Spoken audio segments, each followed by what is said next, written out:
Hola, soy Ana Fuentes y este verano estamos repitiendo algunos de los episodios que más nos gustaron este curso. Este es uno de esos que nacen a partir de conversaciones, de debates, de mantener los ojos y las orejas bien abiertos. Lo realizó mi compañera Belén Remacha, aunque recoge inquietudes compartidas por más compañeros de hoy en el país. En realidad, la crisis de salud mental es generalizada en España. Según un informe de Mutua Madrileña de 2023, 4 de cada 10 ciudadanos reconocen que tienen problemas de salud mental. Muchos se ven obligados a buscar terapeutas por su cuenta. No hay una atención suficiente a la salud mental en la sanidad pública. Faltan profesionales. Además, una sesión cuesta entre 50 y 120 euros. En ese contexto y con la inteligencia artificial en auge, cada vez más gente recurre a la tecnología para abrirse. Te dejo con el episodio ¿Qué lleva a alguien a usar ChatGPT como psicólogo?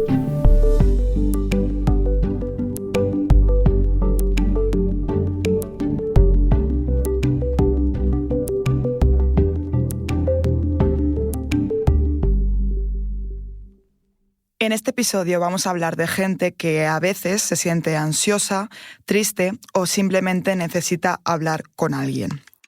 Que por ese motivo u otro, quizá acudiría o acude a terapia. Es gente que elige otro tipo de psicólogo distinto al que solemos conocer, que no es exactamente ni psicoanalista, ni conductual, ni cobra por sesión.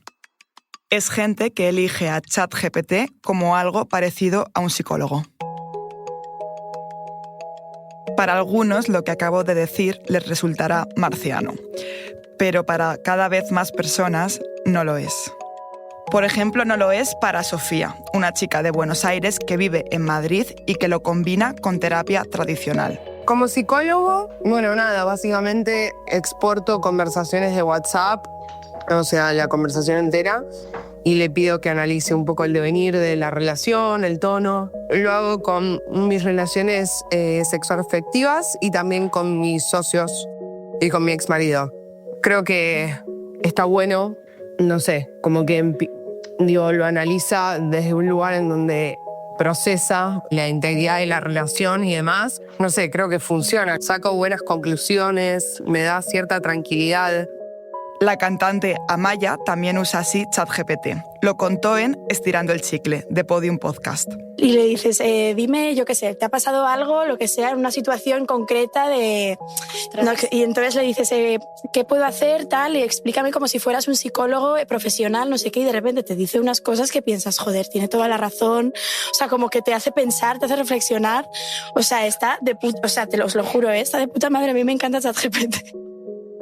Basta un repaso por las redes o preguntar en el entorno para comprobar que cada vez es más frecuente mantener conversaciones, buscar soluciones a problemas o entender una situación o a uno mismo a través de ChatGPT.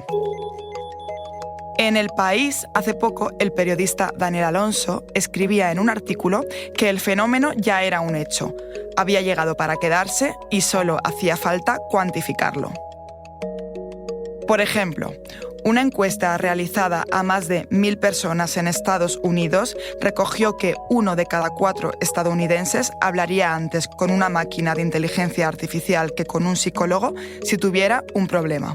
Y que el 80% de quienes han usado alguna vez ChatGPT para afrontar alguna situación pensó que era una buena alternativa a la terapia tradicional. ¿Pero cómo funciona? Pues este es un ejemplo. Con mis compañeros de Hoy en el País pensamos un problema típico por el que alguien podría decidir ir al psicólogo. Y se lo comentamos. Hola, creo que tengo apego ansioso y eso afecta a mis relaciones de pareja y amistades. Así es como nos respondió ChatGPT. Le pedimos que lo hiciese por audio, pero puede dar también la respuesta por escrito. Trabajar el apego ansioso es un proceso, pero hay algunas cosas que puedes intentar. Primero, practicar el autoconocimiento para identificar tus desencadenantes, luego, trabajar en la comunicación, expresando tus necesidades de forma clara y calmada, también practicar la independencia emocional, buscando actividades que te hagan sentir bien por ti mismo. Aquí van algunas actividades que pueden ayudarte. Primero, meditación o mindfulness, ayuda a calmar la mente y a estar más presente. Segundo, ejercicio físico, correr, caminar o yoga. ¿Podríamos hablar de mi infancia y de mi familia para localizar algún origen? Claro, si te sientes cómodo compartiendo tu historia, podemos explorar juntos cómo te has sentido en diferentes momentos de tu vida. Aquí estoy para escucharte. Esta simulación la hemos hecho con la versión de pago de ChatGPT, pero sería similar con la gratuita. Podríamos seguir la conversación hasta niveles muy detallados. Y también podríamos alargarla durante horas, mucho más que una sesión semanal de terapia. De vez en cuando, el propio chat recomienda acudir a un profesional. Además, hablar con un profesional de la salud mental puede ser de gran ayuda para entender mejor lo que te está ocurriendo y encontrar estrategias. Pero no deja nunca de actuar como algo parecido a un psicólogo o a veces como algo así como un coach. Si le cuentas algo más serio, por ejemplo, pensamientos suicidas, está bastante limitado porque no puede actuar por sí solo. Te responderá algo así. Por favor, busca apoyo inmediato llamando a un servicio de emergencia o hablando con alguien cercano. Tu vida es importante. Hay ejemplos más sofisticados que mezclan inteligencia artificial y psicología. Ejemplos configurados para eso. Una startup española desarrolló Brain, una especie de humanoide que te hace test psicológicos. En el anuncio hablan de que vienen para democratizar la salud mental. Habla así. Bienvenido a mi consulta. Soy Raúl, un terapeuta virtual especializado en la valoración de distintos problemas psicológicos. El proceso es muy sencillo. Al finalizar la prueba, te diré los resultados obtenidos y te enviaré un informe firmado por un psicólogo sanitario a la dirección de correo electrónico que me hayas proporcionado. El bot tiene, afirman, un equipo de psicólogos detrás que supervisan y firman los informes. Y se anuncian usando reseñas supuestamente de usuarios como esta, que está publicada hace un año en Apple Store. 5 estrellas. Me tenía que gastar 457 € en que le hicieran un test a mi hijo y me dieran un informe sobre TDAH. En esta app he podido hacer las dos cosas por 19,99. He llevado el informe al colegio y me han dicho que es completamente válido y oficial, por lo que van a proceder a activar el protocolo de ayuda a mi hijo. Os lo recomiendo 100%. Una plataforma similar a Brain, Character.ai, recibió 18 millones de mensajes solo entre noviembre de 2024 y enero de 2025, sobre todo de usuarios de entre 16 y 30 años, según publicó la BBC. Pero ¿cómo hemos llegado hasta aquí? ¿Por qué elegir a ChatGPT o pagar por una IA para que escuche tus problemas o te diagnostique un problema de salud mental? Para responderlo, intercambié algunos audios con algunas expertas. Una de ellas fue Ana Campillos, una de las coordinadoras del proyecto Locus, un proyecto cultural que intenta ver la salud mental desde un punto de vista crítico y comunitario. Lo primero que hice fue leerle la reseña que acabamos de escuchar. Le recordé también que una sesión de psicólogo privado en Madrid cuesta mínimo 50 € y puede llegar hasta los 120. Al final es el síntoma de un sistema que ha desinvertido en cuidados reales. Silicon Valley capitaliza nuestro malestar, lo convierte en datos, métricas y beneficios y lo hace con un enfoque que no se aleja tanto del de la psiquiatría tradicional, que es el de diagnosticar, clasificar y corregir.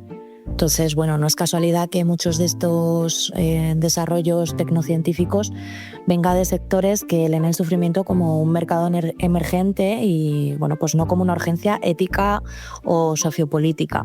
Hay una cosa que nos parece de lo más inquietante y es que hemos asumido con una alineación quizá demasiado pasmosa que nuestras vidas se parezcan cada vez más a un capítulo de Black Mirror, con este ejemplo de que en las películas nos parece como muy obvio ir siempre de la mano de los rebeldes, pero en la vida cotidiana no dejamos de reproducir la lógica del control. Vamos del lado de los malos. Porque claro, al fin y al cabo ChatGPT funciona como una especie de espejo aparentemente amable pero controlado que nos da pues cierta ilusión de intimidad sin los riesgos que tiene lo humano. No interrumpe, no juzga, no incomoda. Por eso, para algunas personas en ciertos momentos, entendemos que hablar con la IA resulta más fácil que hacerlo con un terapeuta o con un amigo. Aparte por las cuestiones económicas, obviamente. Y que si necesitamos que una máquina nos escuche, también entre muchas comillas, o nos oiga o recabe nuestros datos, es porque nos faltan esos espacios más humanos, más colectivos. Intenté responder a la misma pregunta, cómo hemos llegado a usar ChatGPT como psicólogo, con Toni Navarro, que es filósofo y experto en género y tecnología. Básicamente una tendencia que se remonta al siglo XIX hacia la sustitución de la mano de obra humana por sistemas tecnológicos. Y de hecho es interesante porque ChatGPT no se utiliza solo a modo de terapeuta, sino también a modo de coach personal. Por ejemplo, existen muchos prompts en vistas a obtener estrategias de crecimiento personal, ideas motivacionales o trucos para ser más productivos, dentro de esta lógica del rendimiento y de la mejora constante. Y en realidad el uso de inteligencia artificial con estos propósitos no tiene nada de novedoso, sino que curiosamente el primer bot conversacional de la historia, que fue creado en 1960 por un profesor del MIT y que le puso como nombre Elisa, intentaba justamente emular la función de una psicóloga, partiendo de que todas tienen un nombre femenino, lo cual no es algo casual, sino que se debe a que desempeñan una función que históricamente han ejercido las mujeres. Un momento, enseguida volvemos.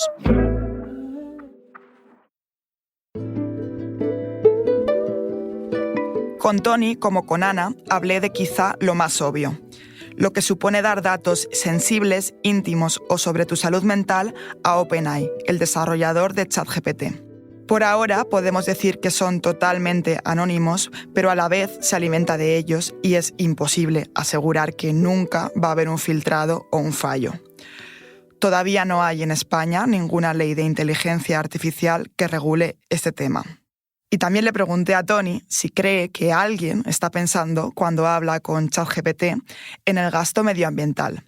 Se calcula que generar un texto de 100 palabras consume algo más de medio litro de agua. Desde los años 90, las tecnologías de la información se han pensado como algo etéreo e inmaterial, que es algo que se puede apreciar, por ejemplo, en términos tan poco inocentes como esta idea de la nube.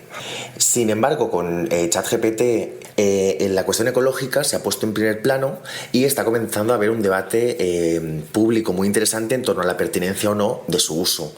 Se trata de un debate que creo que es necesario, aunque seguirá siendo bastante estéril mientras estos modelos sigan estando en manos de empresas privadas, en manos de esas empresas tecnológicas. Y también le pregunté por los riesgos de que algo tan directo, al alcance de cualquiera que tenga un teléfono móvil o un ordenador, acabe siendo profundamente adictivo. El hecho de que tantas personas en situación de soledad o de aislamiento social acudan a ChatGPT en busca de compañía o de comprensión parece por haber descubierto un paisaje social bastante desolador. Sin embargo, creo que tendríamos que evitar el pánico moral o la excesiva patologización. Se han hecho muchos estudios, sobre todo respecto al tema de la adicción, por ejemplo, uno de ellos realizado por OpenAI, que es la empresa responsable de ChatGPT, y por el Media Lab del MIT, que sugiere que si bien el uso intensivo de ChatGPT, es decir, un uso prolongado en el tiempo, puede producir los síntomas propios de una adicción, como por ejemplo el síndrome de abstinencia o la pérdida de control, la gran mayoría de usuarios lo utilizan de forma esporádica y, por tanto, no se trata de un riesgo generalizado o extendido. Ese estudio que cita Toni lo recogió en El País el periodista de tecnología Raúl Limón en un artículo. Explicaba que habían encuestado a unas 4.000 personas e identificado 4 patrones. Usuarios socialmente vulnerables, con sentimientos de soledad intensos, usuarios dependientes de la tecnología que tienden a vincularse emocionalmente, usuarios desapasionados que se sienten menos solos con él, y también los simplemente casuales, el grupo de menos riesgo, equilibrados y con baja dependencia emocional. En el artículo de Raúl Limón se indicaba precisamente que hacían falta más estudios sobre este fenómeno de ChatGPT. En España hay uno muy reciente, de 2 psicólogos investigadores que han analizado los beneficios, pero también los riesgos de mezclar inteligencia artificial y psicología. Son Daniel de la Fuente Tambo y Manuel Armallones Ruiz, de la Universitat Oberta de Cataluña. Me desglosó el paper que han escrito uno de los autores, Daniel, que además de psicólogo es ingeniero. Comenzó por lo bueno que puede aportar la inteligencia artificial a la psicología.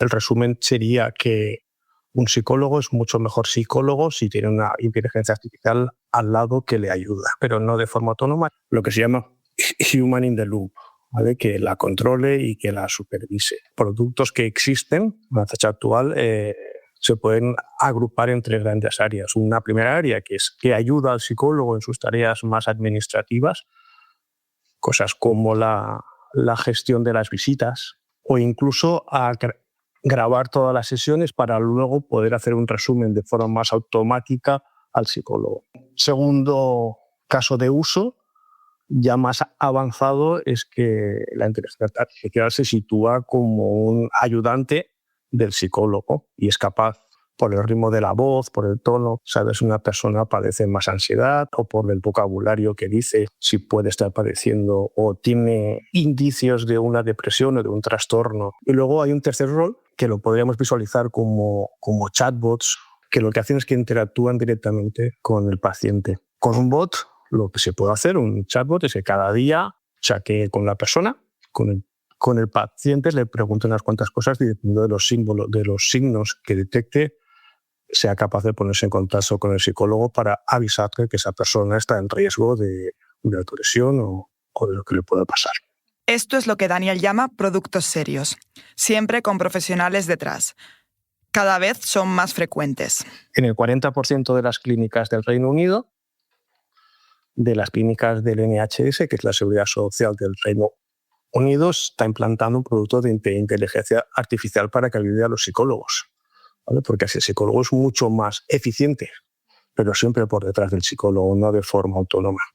La otra cara de la moneda es cuando no son este tipo de productos serios, es decir, cuando no está supervisado ni es solo una herramienta de apoyo, como cuando se usa ChatGPT.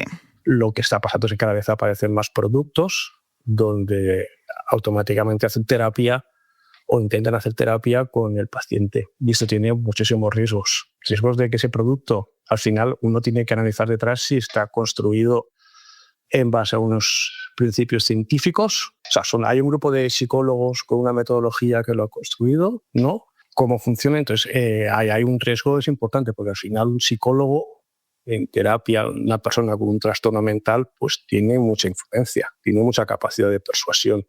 Hay una parte importante que es el vínculo entre el psicólogo y el paciente, que al final el psicólogo lo que intenta es provocar un cambio en el paciente, un cambio de actitud, un cambio de perspectiva, un cambio de reflexión, y para eso utiliza la empatía. Y al final la inteligencia artificial no tiene emociones, no tiene una conciencia. Lo que hace es que la simula y genera una emoción en las personas que lo usan. Le hice una pregunta a Daniel que, como bien se sabe, se puede hacer en realidad a todos los sectores profesionales. ¿Os va a quitar el trabajo a los psicólogos la inteligencia artificial? Yo no creo que lo quite. Yo creo que será mucho mejor un psicólogo con una inteligencia artificial al lado que en un psicólogo solo. Igual pasará con el médico. Para hacer un diagnóstico de una radiografía, pues no hará falta que ir a acudir a un experto que se la mire, sino que la inteligencia artificial automáticamente le dará unas pautas. La idea es que la inteligencia artificial nos haga mejores psicólogos y que las terapias sean mejores y mejor de precio. Sí, en el medio plazo sí que es cierto. Lo que pase en el largo plazo, Daniel no lo tiene tan claro. Porque hay otra preocupación, es cómo aceptarán los pacientes el hecho de tener una inteligencia artificial en la consulta. Entonces eso yo creo que depende también de la franja de edad del perfil del paciente. Los pacientes más jóvenes sí que lo aceptarán, los pacientes más mayores les costará más. Este episodio lo ha realizado Belén Remacha. El diseño de sonido es de Nacho Taboada. La edición de Ana Rivera. Yo soy Silvia Cruz La Peña y he dirigido este episodio de Hoy en el País. Gracias por escuchar.